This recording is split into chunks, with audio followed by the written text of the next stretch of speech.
Olá pessoal, muito boa noite a todos. Sejam bem-vindos mais uma vez ao canal do professor Igor Maquieira, Meio Ambiente e Clima. Bom, divulgar uma entrevistazinha do Dr. Nir Shaviv. Para quem não conhece, o Dr. Nir Shaviv, ele é professor, presidente também do Instituto de Física de Raqqa, de Raqqa, da Universidade Hebraica de Jerusalém.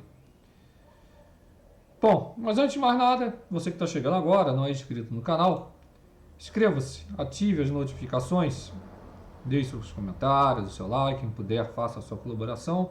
O link vai estar na descrição, assim como vou deixar também na descrição o link da entrevista que ele concedeu a um portal. Tá certo? Bom, para quem não conhece, esse daqui é o Dr. Nir Shaviv, tá? É o Dr. Nir Shaviv. Então, a entrevista eles denominaram como a pseudociência da mudança climática se tornou publicamente aceita. Eu vou colocar alguns trechinhos aqui para não ser, aliás, para ser bastante breve. Então ele fala de líderes políticos e corporações reunidas mais uma vez na Semana Climática, Nova York, pedir ações significativas, que ele ficou extremamente surpreso quando a pesquisa dele, como astrofísico, que levou à conclusão de que a mudança climática é muito mais complicada do que somos levados a acreditar. Ele fala também que a história que ouvimos na mídia de que a maior parte do aquecimento do século XX é antropogênico, ou seja, causado pelos seres humanos, que o clima é muito sensível às mudanças de CO2 e que o aquecimento futuro será, portanto, vai ser grande, vai acontecer em breve. Então ele afirma que tudo isso não é verdade. Né? Não é verdade. Inclusive, ele é um grande estudioso na área, é um grande especialista. Ele fala também, lembra-se dos relatórios do IPCC, ele fala assim, que afirmavam que se dobrar o CO2, aumentar as temperaturas em 1,5 graus, 4 graus e meio, uma enorme gama de incertezas que remonta ao Comitê Charney desde 1979. Então, ele fala, de fato, não há evidências em nenhuma escala de tempo mostrando que variações do CO2, ou seja, o gás carbônico, ou outras alterações no orçamento de energia, causem grandes variações de temperatura. Há, no entanto, evidências ao inverso, ao contrário. Variações de 10 vezes no CO2 nos últimos meio bilhão de anos não tem correlação alguma com temperatura. Da mesma forma, a resposta climática, por exemplo, a grandes erupções vulcânicas como o Krakatoa. Ambos os exemplos levam ao limite superior inevitável de 1,5 graus, tão evocado pelo IPCC. Ou seja, ele compara aqui justamente os eventos, né, as variações de 10 vezes no gás carbônico no planeta Terra nos últimos meio bilhão de anos, e também explosões vulcânicas, como por exemplo o Krakatoa, né, ou outras explosões vulcânicas que causaram erupções vulcânicas que causaram um resfriamento de forma bem gradual. Então ele fala aqui que se fosse seguir o que o IPCC fala, né, que vai dobrar, que vai ser de 1,5 grau a 4 graus e meio, ou seja, se fosse assim, a explosão dos vulcões, que liberam grandes quantidades de CO2, é isso que ele está querendo dizer. Estou colocando aqui de forma mais didática para vocês entenderem, já ia causar uma explosão de temperatura terrestre. Aí ele fala também que em 2008 ele mostrou, usando vários conjuntos de dados de até um século, que a quantidade de calor que entra nos oceanos, em sincronia com ciclos solares, por exemplo, o ciclo solar de 11 anos, é uma ordem de magnitude maior, com efeito relativamente pequeno de atividades humanas. em outras palavras. Fala também de microclima, a parte de influência no microclima. Fala também que, nomeadamente, variações da atividade solar se traduzem em grandes mudanças na chamada força radiativa da Terra, e que a atividade solar aumentou significativamente ao longo do século XX. Uma fração significativa do aquecimento deve ser atribuída ao Sol, e com uma mudança geral no forçamento radiativo devido ao CO2, a atividade solar é muito maior. Ele fala, a atividade solar é muito maior, de acordo com todos os seus estudos. Fala também a respeito de satélites que confirmaram grandes variações associadas à atividade solar.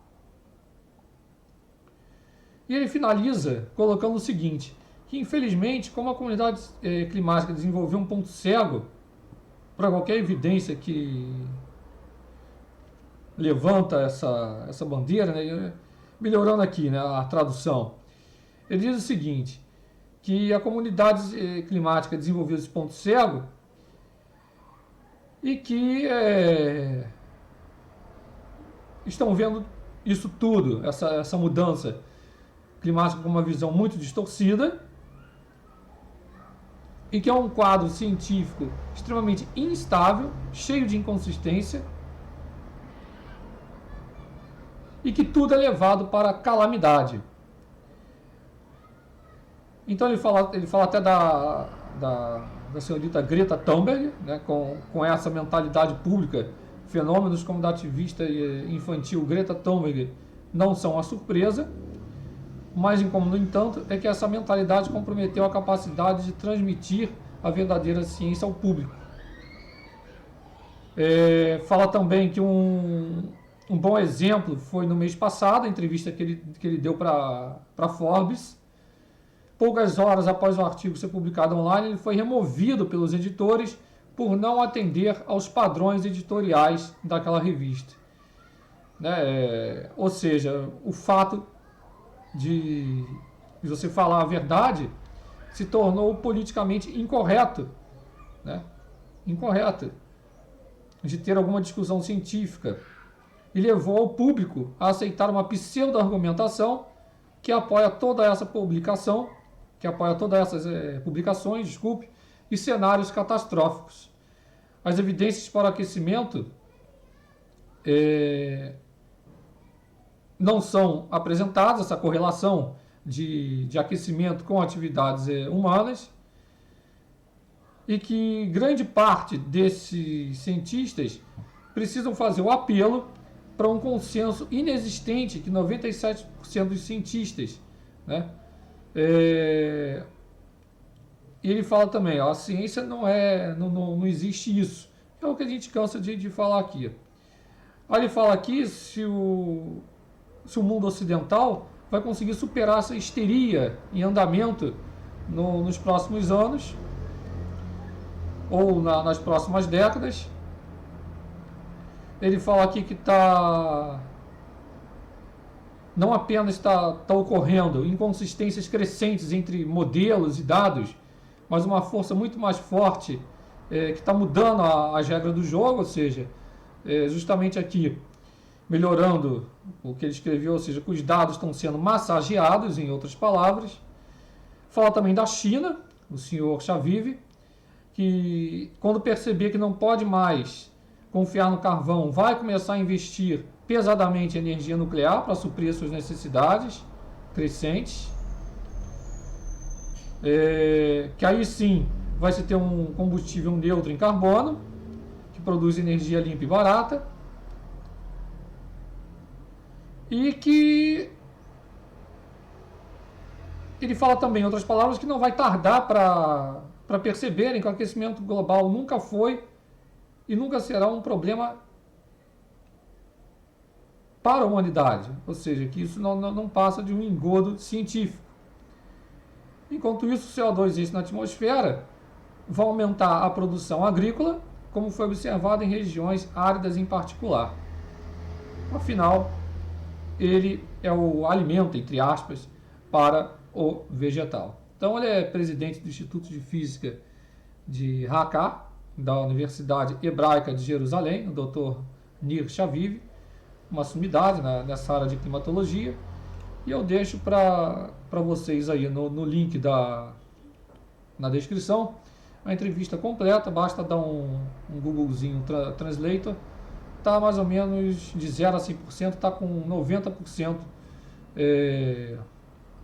vamos dizer assim, da tradução ali corretinha, tá certo? Então eu fico por aqui, não deixe de se inscrever no canal. Um forte abraço a todos, muito boa noite e fiquem na paz.